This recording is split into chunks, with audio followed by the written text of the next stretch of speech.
구독과 좋아요는 큰 힘이 됩니다. 새벽 공기는 살을 애는 듯 차갑게 내려앉아 있었습니다. 김준호는 두툼한 패딩 지퍼를 끝까지 끌어올리며 버스 정류장 쪽으로 발을 재촉했습니다. 하늘은 아직 완전히 밝지 않아 회색빛이 번지고 있었고 길가 가로등만 노란 원을 만들며 겨우 길을 비추고 있었습니다. 정류장 근처에 다가가자 매일 보던 낡은 박스 더미가 눈에 들어왔습니다. 그 박스 옆 얇은 담요 하나의 의지에 몸을 웅크린 중년 남자가 떨고 서 있었습니다. 준호는 그 남자를 이미 여러 번 봤지만 오늘따라 유난히 떨고 있는 어깨가 눈에 박혀 발걸음을 멈추었습니다. 남자의 옷은 얼룩덜룩했고 군데군데 솜이 터져나와 있었습니다. 손은 장갑도 없이 주머니를 틈틈이 쥐었다 폈다를 반복하고 있었습니다. 입김이 흰 연기처럼 새어나올 때마다 남자의 어깨는 더 크게 들썩였습니다. 준호는 한참을 망설이며 남자를 바라보다가 천천히 다가갔습니다. 좋으시죠? 그의 입에서 조심스러운 말이 먼저 나왔습니다. 남자는 대답 대신 고개만 살짝 들더니 낯선 사람을 경계하는 눈빛으로 준호를 바라보았습니다. 눈가에는 깊은 주름이 패여 있었고 눈동자는 피곤에 절은 듯 흐릿했습니다. 하지만 그 깊은 곳에는 묘한 긴장감 같은 것이 잠깐 스치고 지나갔습니다. 준호는 시선을 피하며 주변 국밥집 간판을 바라보았습니다. 잠깐만요. 여기서 조금만 기다리세요. 그는 대답도 듣지 않은 채 국밥집으로 걸음을 재촉했습니다.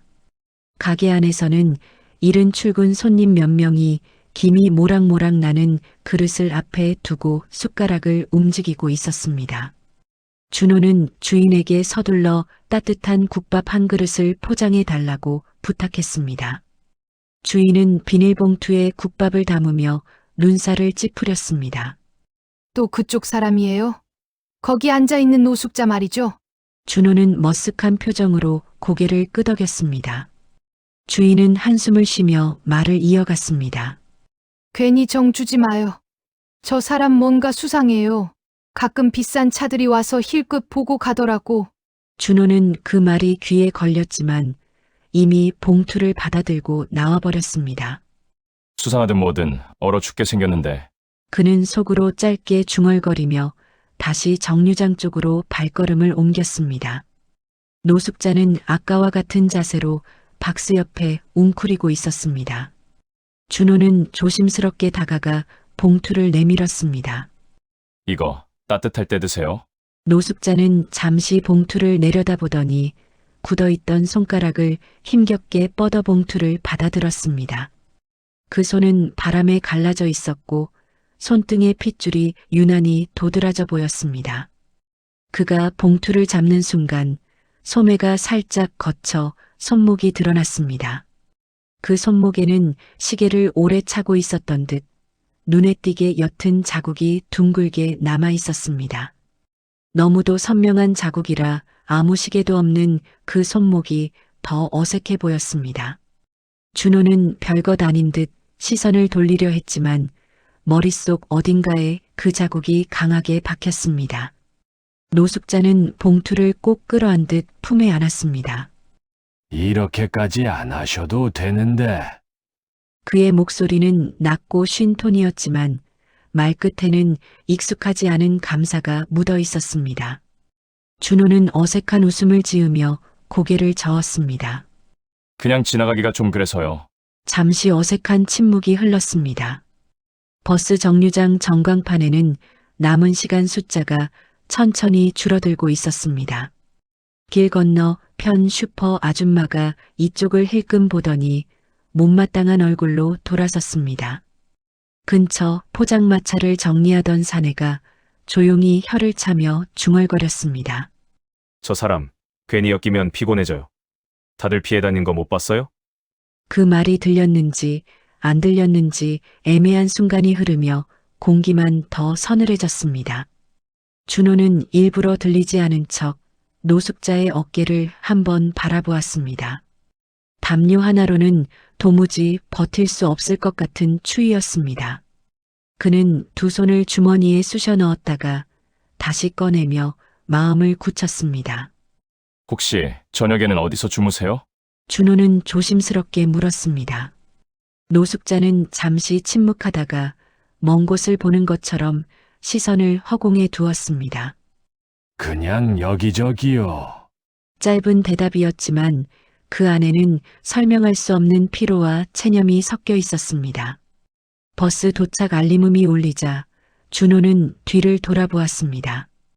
회사 취업 카페에서 찾아놓은 면접 정보들이 머릿속을 스쳐 지나갔습니다. 하지만 발은 쉽게 떨어지지 않았습니다. 그는 자신도 모르게 다시 말을 꺼냈습니다. 내일도 여기 계실 거죠? 노숙자는 대답 대신 잠깐 준호를 똑바로 바라보았습니다. 그 눈빛에는 감사와 경계, 그리고 알 수 없는 슬픔이 섞여 있었습니다. 그리고 아주 느리게 고개를 한번 끄덕였습니다. 버스 문이 열리자 찬 공기와 함께 따뜻한 실내 바람이 섞여 나왔습니다. 준호는 마지막으로 한번 뒤를 돌아보았습니다. 박스와 담요, 그리고 그 앞에서 봉투를 꼭 쥐고 있는 남자의 모습이 시야에 들어왔습니다. 그 모습은 어쩐지 길 위에 버려진 사람이 아니라 잠시 자리를 잃어버린 사람처럼 보였습니다. 버스에 올라탄 준호는 창가 자리에 앉아 얼어붙은 유리창을 손등으로 문질렀습니다. 창문 너머로 노숙자의 희미한 실루엣이 작게 흔들렸습니다. 버스가 서서히 출발하자 그 모습은 금세 가로등 불빛 사이로 사라졌습니다. 그날 저녁 집에 돌아온 준호는 식탁에 앉아도 밥맛이 없었습니다. 아내는 그의 표정을 보며 투덜거렸습니다. 또 그 사람 도와줬어요? 우리도 사정 넉넉한 거 아니에요. 준호는 별다른 변명 없이 고개만 떨구었습니다. 하지만 밤이 깊어질수록 새벽의 그 떨림과 손목에 남아있던 시계 자국이 머릿속에서 떠나지 않았습니다. 그는 이불을 뒤집어 쓴 채 천장을 바라보며 조용히 생각했습니다. 왜 이렇게 신경이 쓰이지? 그냥 모르는 사람인데. 눈을 감았을 때 희미한 가로등 아래에서 담요를 꼭 붙잡고 있던 남자의 어깨가 다시 떠올랐습니다. 그 어깨는 세상 무엇보다도 외롭고 동시에 어딘가 익숙해 보였습니다. 그 순간 준호는 알 수 없는 예감 하나를 마음 한쪽에 품게 되었습니다. 이 낯선 만남이 단순한 동정으로 끝나지 않을 것 같은 묵직한 예감이었습니다. 새벽 공기는 여전히 차갑게 내려앉아 있었습니다. 김준호는 습관처럼 버스 정류장 쪽을 바라보며 발걸음을 옮겼습니다. 며칠 동안 계속 보았던 낡은 박스와 담요가 그대로 있을 것이라 생각했습니다. 하지만 정류장에 다다른 순간 그의 걸음이 멈춰섰습니다. 박스도 담요도 떨고 있던 그 남자도 어디에도 보이지 않았습니다. 자리에는 찢어진 종이 한 장이 바람에 휘날리고 있을 뿐이었습니다. 준호는 순간적으로 가슴이 철렁 내려앉았습니다. 그의 눈은 본능적으로 주변을 빠르게 훑었습니다. 가게 앞을 쓸고 있던 슈퍼 아줌마가 준호의 시선을 눈치채고 말을 걸었습니다. 오늘 아침 못 봤어요. 어제부터인가 갑자기 안 보이던데요. 아줌마는 대수롭지 않게 말했지만 준호는 대수롭지 않게 들리지 않았습니다. 그는 한 발짝 물러서 주변을 천천히 걸으며 흔적을 찾기 시작했습니다. 길 건너편 포장마차 사내가 쓰레기통을 정리하며 말했습니다. 새벽에 차 한 대가 와서 데려간 것 같던데 정장 입은 남자 둘이. 그 말에 준호는 눈을 크게 떴습니다. 포장마차 사내는 정확히 기억하지 못한다는 듯 손을 내저었습니다. 멀리서 본 거라 확실하진 않아요. 그냥 데려간 듯 했어요. 하지만 그 말만으로도 준호의 머릿속엔 여러 생각이 쏟아져 들어왔습니다. 정장을 입은 남자 둘, 경호원 같은 건가? 그는 노숙자의 손목에서 보았던 시계 자국이 머리를 스치고 지나갔습니다. 어울리지 않던 흔적, 숨기듯 감춘 그 미묘한 자국이 이제는 더 큰 의미처럼 느껴졌습니다. 그럼 정말 노숙자가 아니었던 건가? 준호의 발끝에서 따뜻한 김이 올라오는 것 같았지만 마음만큼은 얼어붙어 있었습니다. 갑작스러운 사라짐이 단순한 이동이 아닌 무언가 더 복잡한 사건처럼 보였습니다. 버스 도착 알림이 울렸지만 준호는 타지 못했습니다. 그는 정류장 주변을 한 바퀴 돌며 다른 사람들에게도 물어봤습니다. 분식집 배달 직원은 밤새 시끄러웠다고 했고, 길 건너 카페 직원은 고급 SUV가 본 것 같다고 말했습니다. 각각의 말은 조각난 퍼즐처럼 들렸지만 모두 하나의 공통된 그림을 가리키고 있었습니다. 누군가가 그를 찾고 있었다. 그 사실이 준호의 마음을 더욱 불편하게 만들었습니다. 그는 결국 출근길을 포기하고 근처 편의점에 들어가 커피 한 캔을 샀습니다. 편의점 창가에 앉아 지나가는 사람들을 멍하니 바라보았습니다. 유난히 바람이 세차게 불어 정류장 근처의 종이들이 흩날렸습니다. 남자의 담요는 어디에도 보이지 않았고 흔적이라곤 버려진 종이 조각뿐이었습니다. 준호는 발끝을 바쁘게 흔들며 마음을 가라앉히려 했지만 쉽지 않았습니다. 불안은 차가운 바람보다 더 깊이 파고들었습니다. 그는 잠시 눈을 감고 어제의 장면을 떠올렸습니다. 국밥 봉투를 쥐고 있던 남자의 손목, 떨리는 어깨, 어딘가 슬픈 눈빛. 그 모든 것이 지금 더 생생하게 떠올랐습니다. 준호는 이유 없이 자신이 그 남자를 걱정하고 있다는 사실을 깨달았습니다. 그는 다시 일어나 정류장 쪽으로 걸어가 그 자리에 조용히 국밥 하나를 내려놓았습니다. 마치 돌아오라는 마음의 표시처럼 두고 돌아섰습니다. 그날 하루 종일 준호는 일에 집중할 수 없었습니다. 모니터 화면은 흐릿하게 보였고 머릿속은 온통 남자 생각뿐이었습니다. 왜 갑자기 사라진 거지? 무슨 일이라도 생긴 건가? 시간이 흐를수록 불안은 점점 더 커져갔습니다. 도움을 준 게 오히려 그에게 피해가 된 것은 아닌지 걱정이 몰려왔습니다. 그리고 마음 한구석에서는 설명할 수 없는 묵직한 예감이 솟아올랐습니다. 그날 밤 집으로 돌아오는 길에 준호는 다시 정류장 앞에 섰습니다. 하지만 여전히 아무 흔적도 없었습니다. 그는 바람만 흔들리는 빈자리를 멍하니 바라보았습니다. 내일은 돌아오겠지. 그렇지. 그 말이 입 밖으로 새어나오려 하는 순간 갑자기 차가운 바람이 그의 옷깃을 잡아당겼습니다. 그 바람 속에서 준호는 설명할 수 없는 불길함을 느꼈습니다. 집에 돌아와도 마음은 편치 않았습니다. 아내는 눈치를 채고 그 사람 때문에 또 그래요? 라고 물었지만 준호는 대답하지 못했습니다. 그는 고개를 숙인 채 두 손을 모아 식탁 위에 올려놓았습니다. 그 손끝이 떨리고 있다는 사실을 스스로도 알아차리지 못했습니다. 자신이 왜 이토록 깊게 끌리는지 이유를 알지 못했습니다. 하지만 단 하나 확실한 건 이 사라짐이 평범한 일은 아니라는 것이었습니다. 새벽 공기는 전날보다 더 매서웠습니다. 김준호는 자연스럽게 버스 정류장 쪽으로 시선을 돌렸습니다. 전날과 똑같이 그 자리는 비어 있었습니다. 하지만 오늘은 분위기가 달랐습니다. 정류장 근처에는 경찰차와 구급차가 동시에 서 있었고 노란색 안전선이 일부 구간을 막고 있었습니다. 준호의 심장은 갑작스럽게 쿵 하고 내려앉았습니다. 그는 조심스럽게 다가가 상황을 살폈습니다. 경찰 둘이 현장을 둘러보며 서로 짧게 대화를 나누고 있었습니다. 구급대원들은 장비를 정리하며 아무도 없다는 말을 반복했습니다.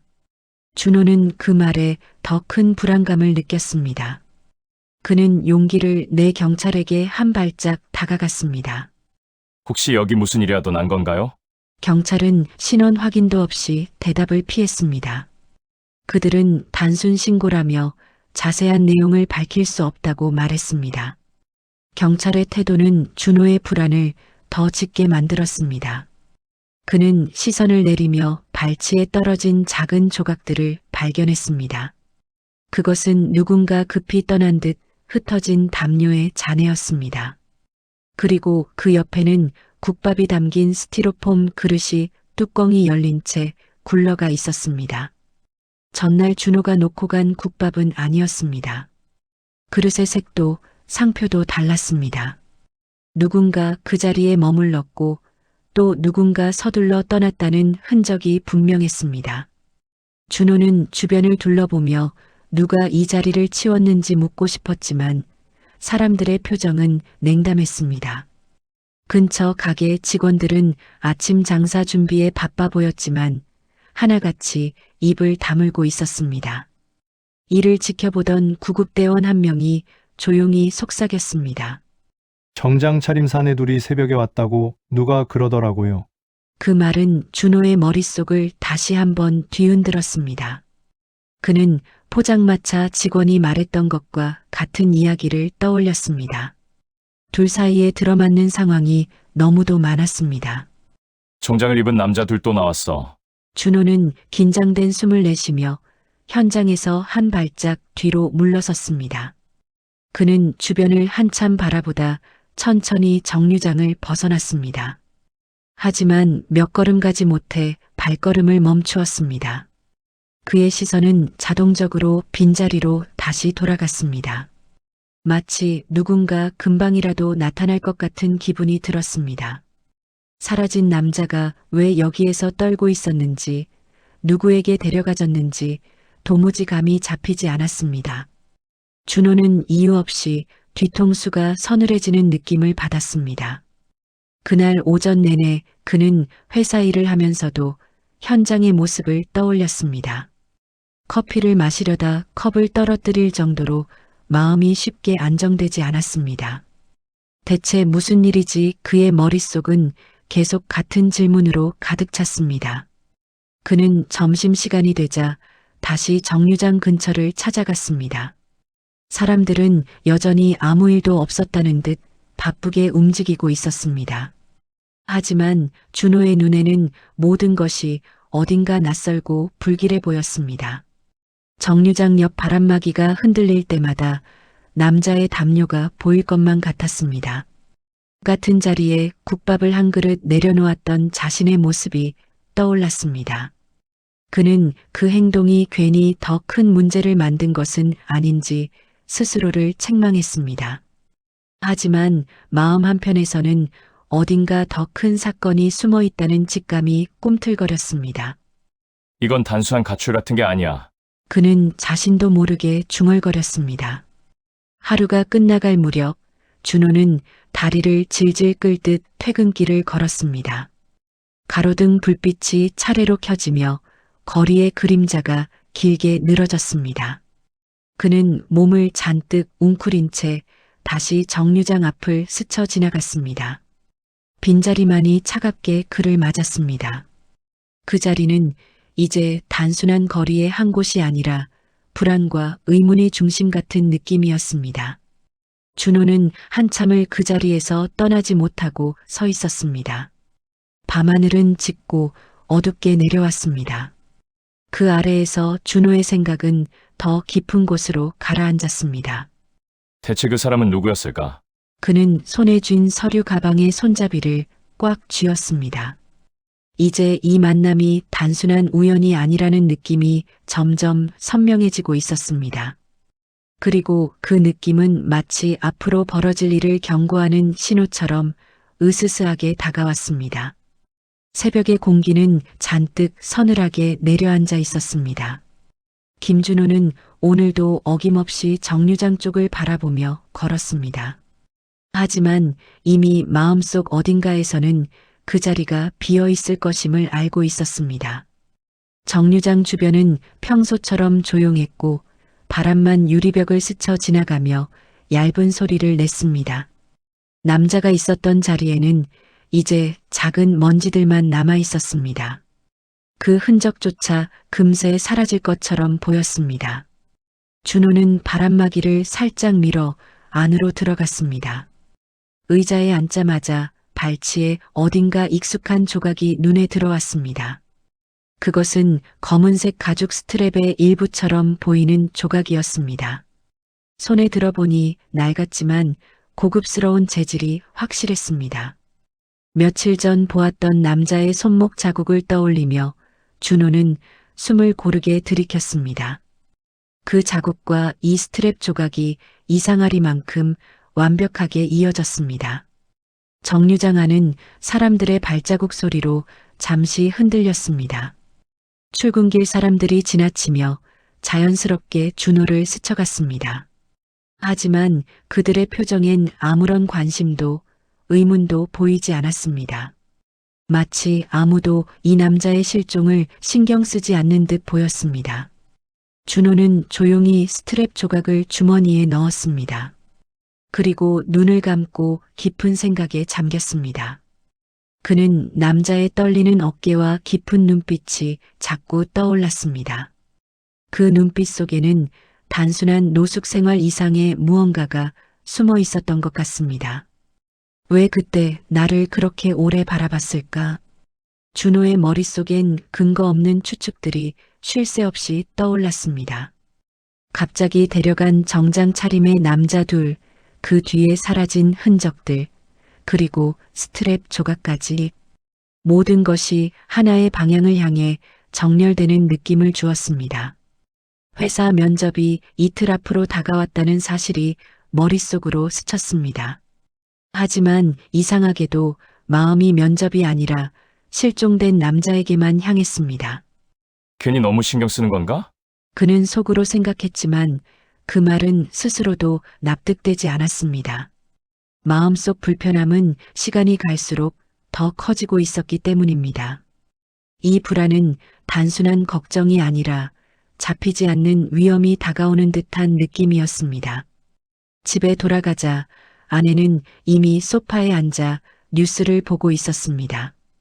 그녀는 준호를 보며 의자에 턱을 괴고 말했습니다. 그 사람 또 생각하는 거죠. 준호는 고개를 저으려 했지만 대답이 쉽게 나오지 않았습니다. 아내는 답답하다는 듯 한숨을 내쉬었습니다. 이런데 신경 쓰지 말고 면접 준비나 제대로 하세요.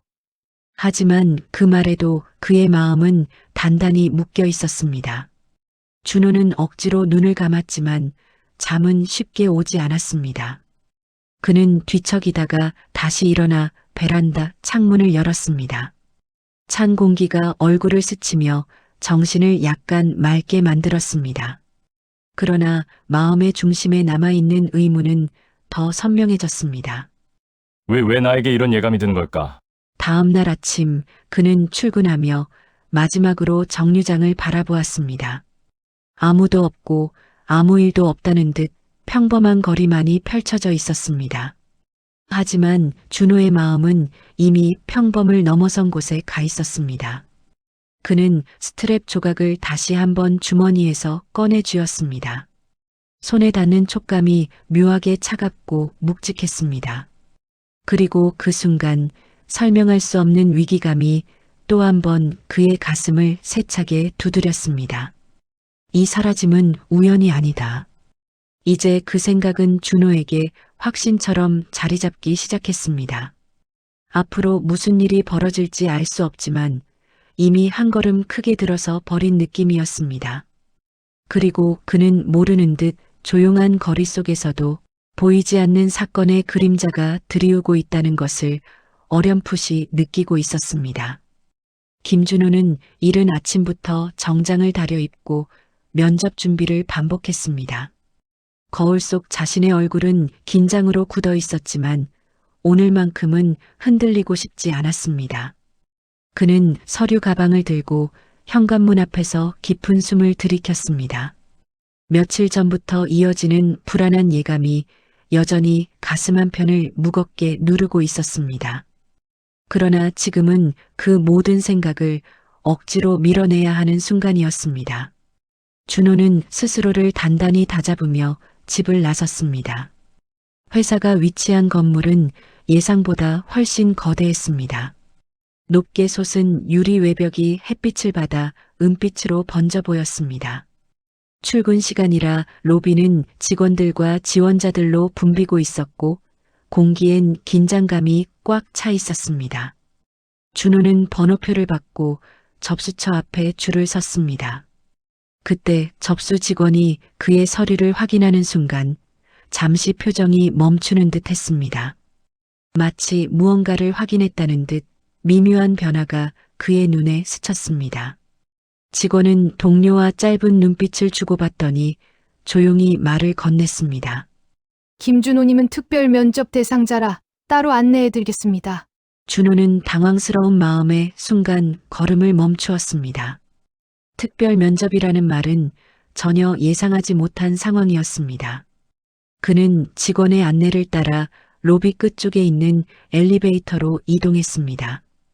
엘리베이터 버튼의 숫자는 일반 지원자들이 가는 층과는 전혀 달랐습니다. 문이 열리고 안내 직원이 앞장서 걸었습니다. 복도는 조용했고 벽마다 고급스러운 그림과 조명이 장식되어 있었습니다. 준호의 발걸음은 점점 더 무거워졌고 손에는 땀이 배어나오기 시작했습니다. 그는 심호흡을 하며 스스로를 달래려 했지만 두근거림은 쉽게 가라앉지 않았습니다. 복도의 끝에 도착했을 때 직원은 문 앞에서 멈춰 섰습니다. 문에는 임원 전용 면접실이라는 작은 글씨가 붙어 있었습니다. 직원은 고개를 숙이며 문을 열었습니다. 그 순간 눈앞의 장면이 준호의 시간을 멈춰 세웠습니다. 넓은 테이블 중앙 가장 큰 의자에 정장을 입은 한 중년 남자가 단정히 앉아 있었습니다. 그리고 그 남자의 얼굴을 보는 순간 준호는 숨을 삼킬 수밖에 없었습니다. 거기 앉아 있는 사람은 며칠 전까지 떨며 박스더미에 기댔던 바로 그 노숙자였습니다. 하지만 지금 그의 모습은 단정하고 당당하며 마치 완전히 다른 사람이었습니다. 면접실 양옆에는 회사의 고위 임원들이 자리하고 있었습니다. 그들 모두가 묘하게 굳은 표정으로 준호를 바라보고 있었습니다. 준호는 두 다리가 순간적으로 흔들리는 것을 느꼈습니다. 그는 말도 나오지 않은 채 문턱에 선 채로 멈춰 서 있었습니다. 노숙자였던 남자는 깊은 눈빛으로 준호를 바라보았습니다. 그 눈빛은 처음 만났을 때와 달리 강렬했고 분명한 목적이 느껴졌습니다. 준호의 숨은 점점 더 짧아졌습니다. 왜 여기에 이 사람이 있는 거지? 그는 머릿속에서 끝없이 소용돌이치는 의문들을 붙잡을 수 없었습니다. 그러나 몸은 이미 현실을 보고 있었습니다. 이 남자가 단순한 노숙자가 아니라는 사실이 압도적으로 다가왔습니다. 그리고 이제 그 진실이 그의 인생을 뒤흔들 준비를 하고 있었습니다. 임원 중 한 명이 의자에 몸을 기울이며 말없이 준호의 파일을 확인했습니다. 침묵이 면접실 전체를 무겁게 감싸고 있었습니다. 준호는 간신히 발을 떼며 면접실 안으로 한 걸음 들어섰습니다. 그는 시선을 떨궜지만 등 뒤에서 문이 닫히는 소리는 더욱 크게 들렸습니다. 회장으로 보이는 남자는 천천히 손가락을 탁자 위에 올렸습니다. 그리고 그 작은 움직임만으로도 방 안의 공기가 달라졌습니다. 준호는 그의 앞에 앉기 위해 의자 쪽으로 조심스럽게 걸어갔습니다. 하지만 마음속 깊은 곳에서는 이미 큰 파도가 일어났습니다. 이건 단순한 면접이 아니다. 준호는 본능적으로 느꼈습니다. 지금 펼쳐진 이 만남은 그의 인생에서 가장 중요한 순간 중 하나가 될 것이라는 사실을, 그리고 숨막히는 침묵 속에서 폭발 직전의 사건이 조용히 꿈틀거리고 있었습니다. 면접실 안의 공기는 숨을 깊게 들이마실 수도 없을 만큼 묵직하게 가라앉아 있었습니다. 김준호는 의자 가장자리에 앉아 등을 곧게 펴려 했지만 긴장이 온몸을 조여왔습니다. 고개를 살짝 들었을 때 테이블 건너편에 있는 남자의 표정이 눈에 들어왔습니다. 며칠 전 박스더미에 웅크리고 있던 남자의 모습은 흔적조차 없었습니다. 그는 단정한 정장에 깔끔하게 손질된 머리, 그리고 한치의 흐트러짐도 없는 자세로 앉아 있었습니다. 그의 존재만으로도 방 안의 모든 사람이 조용히 숨을 죽이는 듯 했습니다. 임원들은 회장의 미세한 손짓 하나에도 움직임을 멈추었습니다. 회장은 천천히 손을 들어 임원들에게 밖으로 나가라는 신호를 보냈습니다. 그들은 잠시 머뭇거리다 회장의 의중을 읽고 곧 자리를 떠났습니다. 문이 닫히자 방 안은 두 사람만 남았고 고요는 더욱 짙어졌습니다. 준호는 목이 말라 입술을 적시려 했으나 입안의 침마저 사라진 듯 했습니다. 그는 무슨 말을 해야 할지조차 알 수 없었습니다. 회장은 등을 기대지 않은 채 앞으로 몸을 살짝 숙였습니다. 그의 시선은 준호를 꿰뚫어 보듯 깊고 흔들림이 없었습니다. 어떤 말도 하지 않았지만 그 시선만으로도 이미 무언가를 말하고 있는 듯 했습니다. 준호는 심장이 요란하게 뛰는 소리가 귀에까지 들리는 듯 했습니다. 눈앞에서 벌어지는 상황을 받아들이기엔 모든 것이 비현실적이었습니다. 그는 자신이 잘못 보고 있는 건 아닌지 잠시 눈을 크게 떴습니다. 하지만 회장은 정확히 준호가 알고 있던 그 남자였습니다. 추위에 떨던 어깨, 깊은 주름, 무거운 숨. 단지 지금은 다른 노력 없이도 고급 테이블을 주도하는 사람의 눈빛을 가지고 있었습니다. 회장은 마침내 입을 열었습니다. 그의 목소리는 낮고 침착했지만 그 안에는 단단한 무게가 실려 있었습니다. 그리고 그 말은 준호의 안에서 얽혀있던 혼란을 한순간에 붙잡았습니다. 그는 자신이 최근 몇 주 동안 회사와 세상에서 사라져 있었음을 조용히 설명했습니다. 구체적인 이유는 밝히지 않았지만 회사 내부에서의 배신과 인간관계의 흔들림을 암시하는 말이었습니다. 그는 세상에 대한 신뢰를 잃고 아무도 자신을 알아보지 못하는 곳에서 시간을 보내고 싶었다고 털어놓았습니다. 그리고 그 시간을 버티게 해준 것이 한 사람의 작은 행동이었다고 말했습니다. 준호는 숨을 들이켰습니다. 그 작은 행동이 자신의 행동임을 이미 직감하고 있었습니다. 회장은 거리에서 떨고 있던 자신에게 국밥을 건네던 준호의 모습을 떠올렸다고 말했습니다. 그의 말에는 이해할 수 없는 감정이 묻어 있었고 준호는 그 감정의 무게를 느꼈습니다. 그 순간 준호는 그가 단순히 관찰했던 노숙자가 아니라는 사실을 다시 실감했습니다. 회장은 자신을 찾아 헤매던 정장 차림의 남자들이 경호팀이었다고 밝혔습니다. 그들이 준호가 있는 장소를 2번이나 스쳐간 것도 우연이 아니었습니다. 모든 것은 회장이 직접 거리에서 보낸 시간과 연관된 움직임이었습니다. 준호는 몸을 앞으로 기울이며 조심스럽게 숨을 골랐습니다. 그는 여전히 믿기지 않는 상황에 말문이 막혀 있었습니다. 회장은 준호의 행동을 계산 없는 친절이라고 표현했습니다. 그 말이 준호의 마음에 조용히 파고들었습니다. 누군가에게 별 의미 없이 건넸던 작은 도움들이 이렇게 돌아올 줄은 상상조차 하지 못했습니다. 그는 눈앞에서 펼쳐진 진실을 천천히 받아들였습니다. 방 안의 공기가 다시 조금씩 움직이기 시작했습니다. 회장은 자신이 준호를 특별 면접 대상으로 지정한 이유를 설명했습니다. 사람을 판단하는 기준은 능력만이 아니라는 것이었습니다. 그는 준호에게서 오랜 시간 잃고 있던 사람에 대한 믿음을 다시 보았다고 말했습니다. 그 말이 끝나자 면접실의 긴장감은 묘하게 새로운 방향으로 흐르는 듯 했습니다. 그리고 준호는 자신이 지금 어떤 갈림길 앞에 서 있는지 실감하기 시작했습니다. 그는 회장의 말을 듣고도 쉽게 고개를 들지 못했습니다. 하지만 마음 깊은 곳에서 진한 울림이 올라오고 있었습니다. 낯선 만남이 단순한 인연이 아니었음을 이제야 또렷하게 이해한 것입니다. 그는 손끝을 조용히 쥐었다 폈다 반복했습니다. 자신의 인생이 이 순간을 기준으로 완전히 뒤집힐 수 있음을 예감했습니다. 그리고 그 예감은 두려움과 동시에 설명할 수 없는 희망을 함께 품고 있었습니다. 면접실의 문이 열리자 임원들이 다시 들어왔습니다. 하지만 그들의 표정은 처음과 달리 복잡했습니다. 김준호는 조심스레 자세를 고쳐 앉으며 방 안의 분위기를 살폈습니다.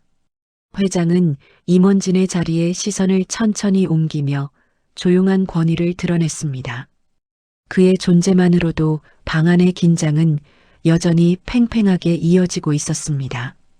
임원들 중 몇 명은 회장의 표정을 떠보듯 슬쩍 눈을 주고받았습니다. 인사팀 상무 최미정이 가장 먼저 회장에게 다가섰습니다. 그녀는 단단한 표정으로 서류를 들고 있었으며 눈빛은 매우 예리했습니다. 그녀는 결국 말없이 서류를 테이블에 내려놓으며 날카로운 시선을 준호에게 보냈습니다.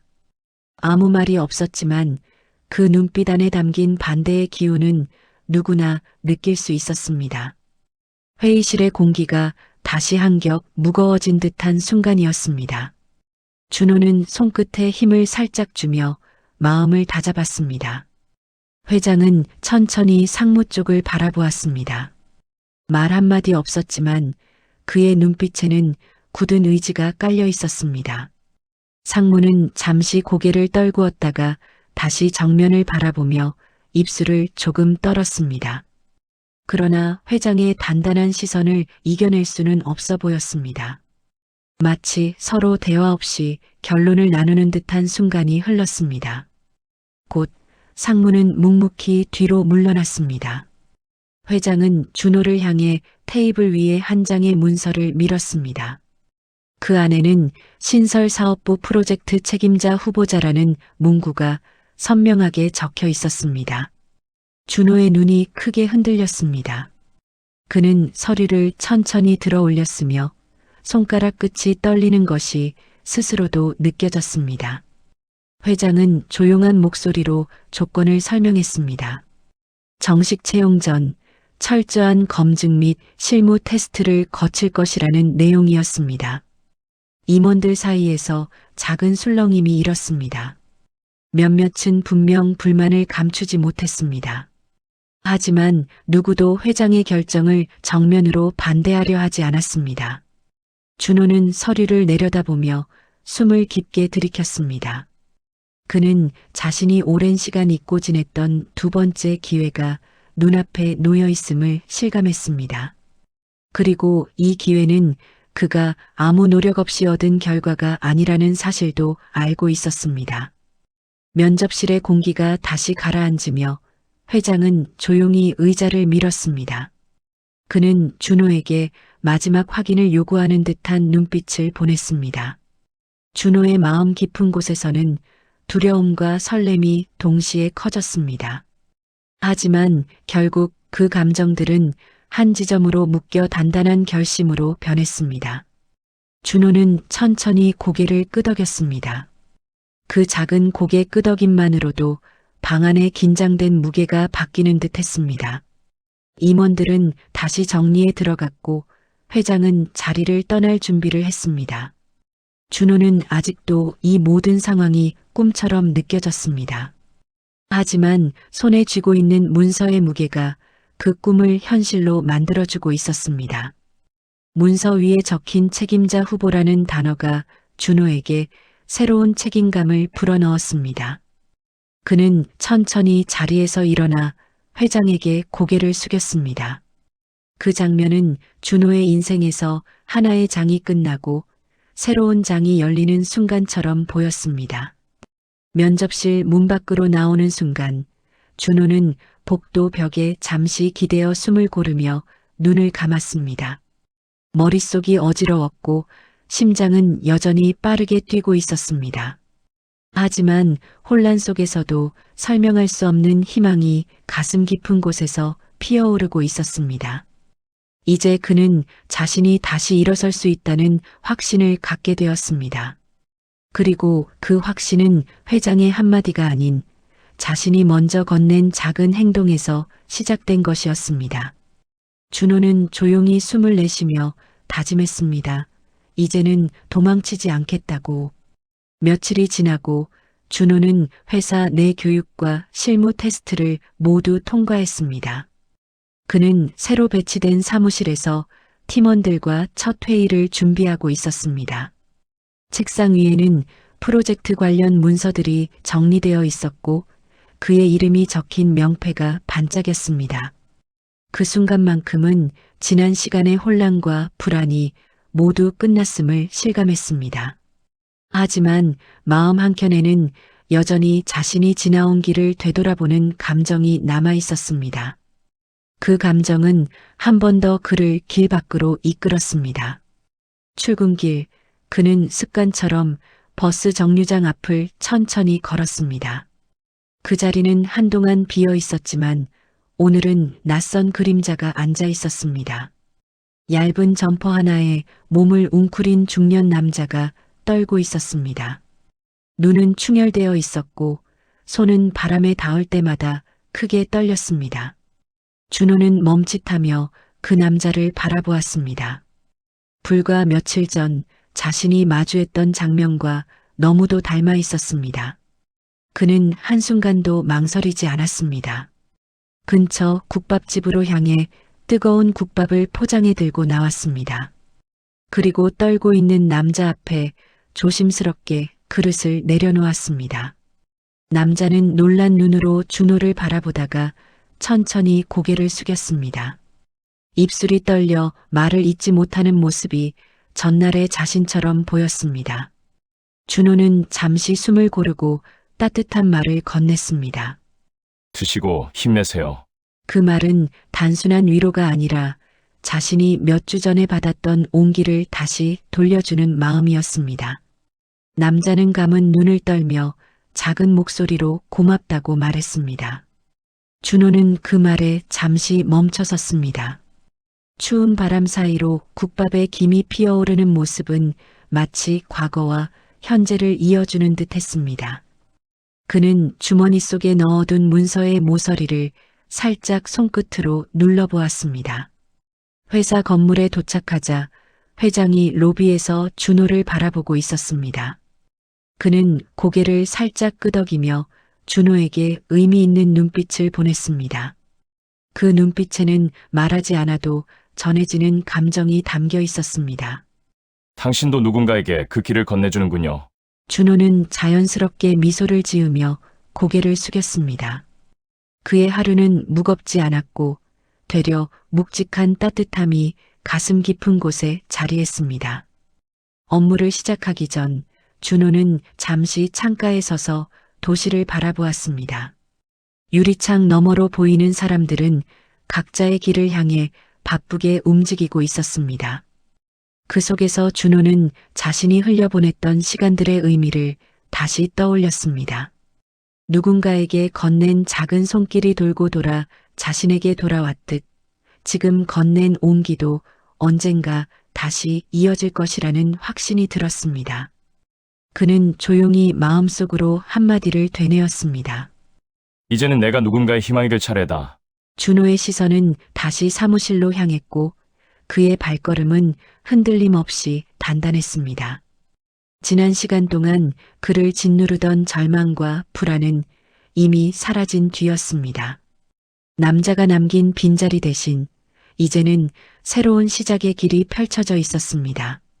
그리고 그 길 위에서 준호는 더 이상 흔들리지 않고 앞으로 나아가기만 하면 되었습니다. 그의 하루는 바쁘게 흘러갔지만 마음속엔 처음 느껴보는 평온함이 자리했습니다. 그리고 그 평온함은 오늘 건넨 한 그릇의 온기가 다시 어떤 인연을 이끌어줄 것이라는 조용한 믿음으로 이어졌습니다.